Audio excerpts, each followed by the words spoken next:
Hey, what's going on, everybody? Welcome back to Unparalleled Universe for another action figure review, and today we'll be taking a look at the brand new Marvel Legends Avengers Infinity War Wave Iron Spider. And this figure also comes with a piece to build Thanos. I don't think that I'm going to build that whole Build-A-Figure. He doesn't look very good to me, and then we also have the figure arts version coming out, you know, later on in the year. So I think that one's going to be the one to get, and I don't know, the Build-A-Figure I just wasn't crazy about. But let's get right into this, starting with the packaging. Of course, it comes with the standard Marvel Legends packaging. I think it looks really cool. I like the yellow in the background. The background of the figure, it really reminds me of the Infinity War trailer, so I think that's great. And then on the side you get some pretty cool looking Spider-Man artwork.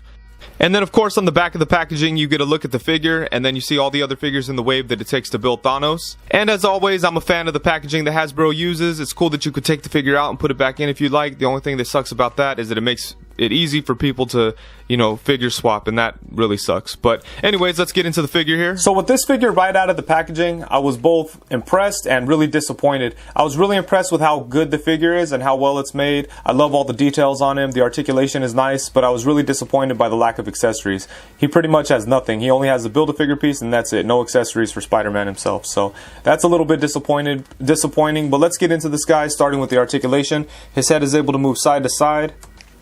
There's not a lot of tilt to it, but it can look up to about there. It could look all the way down. And then he has a torso joint that crunches forward to about there. Pretty nice amount. It goes back to there. And then you have the waist swivel. And then his arms have the butterfly jointed shoulders. So you can bring them out like this and bring them forward and back like that. That's always awesome. It has the ball jointed shoulders, so it could go all the way around, come out to the side, upper bicep swivel, double jointed elbows, a swivel at the wrist, and a hinge at the wrist. And then for his legs, they could come out to the side to about there. You can't really get them to do the splits, but they do come out a pretty decent amount. They come forward a really good amount. Check that out. That looks good. And then it could go back to about there. And then you have the upper thigh swivel, double jointed knees. There is no lower leg swivel, which I'm kind of torn on. I do wish that there was some kind of lower leg swivel going on, whether it was at the wrist, at the ankle or something. I do understand why they didn't put it here, because it kind of would have looked ugly to put the cut right there. But I do wish there was a swivel here at the foot, but there's not. It's not a big deal though. His feet could go forward to about there. They could go up to about there, and then of course they could rock side to side. So the articulation on this figure is pretty awesome. They did a really good job. There's nothing that's missing or anything. It's pretty much the standard articulation for a Marvel Legends Spider-Man figure. And as I said before, he doesn't come with any accessories, but he does come with Thanos' left leg. And it does look pretty good, you know, but I'm still not interested in getting this Build-A-Figure. And now for some size comparisons. Here he is next to the Marvel Legends Black Panther from the Okoye Build-A-Figure wave, and the Marvel Legends Civil War Captain America from the Giant Man Build-A-Figure wave. And then now here we have the Figure Arts Black Panther and the Marvel Legends Pizza Spider-Man. And then here he is next to the Black Series Han Solo and the DC Icons Flash. And now here we have the Mafex Homecoming Spider-Man and the Figure Arts Homecoming Spider-Man. And right now I'm kind of on the fence about the Infinity War Figure Arts Spider-Man. He does look good, but I'm kind of holding out, because if Mafex makes one, I think that it's going to be awesome, especially if this Homecoming version is any indication, because I love that figure. So we'll see. And here's a look at Iron Spider next to the Marvel Legends Homecoming Spider-Man figures. And I never noticed this before, but the homemade suit is a little bit taller than these two. So that's pretty interesting. That kind of sucks. But yeah, overall, I like the three of these figures all together. It's dope to have all of them. And I'd have to say that the Iron Spider was the one that I was most impressed with when I took him out of the packaging. Of course, these two have him beat in accessories, but he's still a really cool figure. And if anyone's curious, you could definitely take off the hands from the Homecoming Spider-Man and pop them onto Iron Spider, and it gives you some options, so check that out. And the red does match a little bit, but it does have that weird kind of wash, so you might have to clean it up a little bit to get it to look exact, but I think it's pretty good how it is. And these things don't have to be modified or anything. You're able to just get them on there pretty much without any problem. So look at that, that's pretty cool. I might display him with his fist, you know.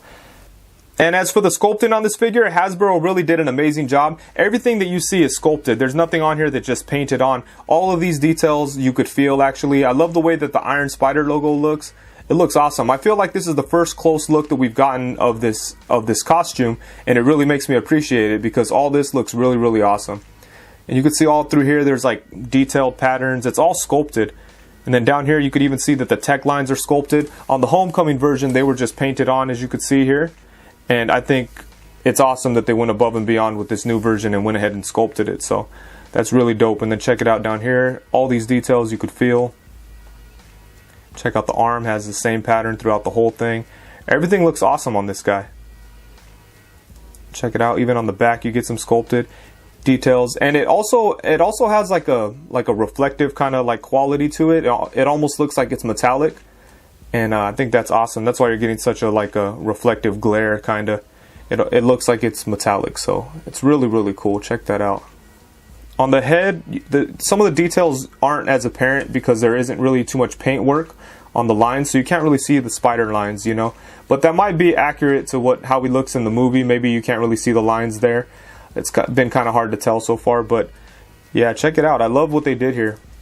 So overall, I really like this figure. I think that Hasbro did an amazing job on the sculpt. The overall look of the figure is beautiful. I think this is one of the best sculpted Marvel figures from Hasbro because the details on this guy are crazy, you know. I think they did an amazing job on him. So the figure itself, I'm very happy with. Obviously, the big gripe with this guy is the fact that he includes 0 accessories. I think that's kind of ridiculous, especially since past Spider-Man figures have included a pretty good amount of accessories, and I'm sure that down the road that they're going to re-release Iron Spider and it's going to have a bunch of different accessories, but I'm pretty sure there are some accessories that might have spoiled the movie, and that's maybe why they haven't released them yet, but I think we'll see. It kind of seems like they do that sometimes. They did that last year with the Homecoming Spider-Man.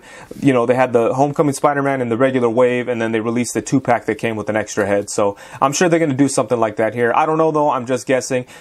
For me, I don't know if I'll buy another Iron Spider figure from Hasbro because I like this one a lot, but there's other companies that are going to make them, so I'm waiting to see what Mafex does or even how the Figure Arts one comes out. And you never know, maybe Mezco will make one that includes all kinds of cool stuff. But we'll see. But for now, I am very happy with my Marvel Legends Iron Spider. Like I said, I do think they did a good job. I do wish that it had a hole in the back so that you could place a stand in there, but then it kind of would have messed up some of that beautiful sculpt. So I don't know. I'm happy with how it came out. But yeah, I think that's it. Thank you very much for watching. Please be sure to like, comment, subscribe, and all that good stuff. And thank you very much. Peace.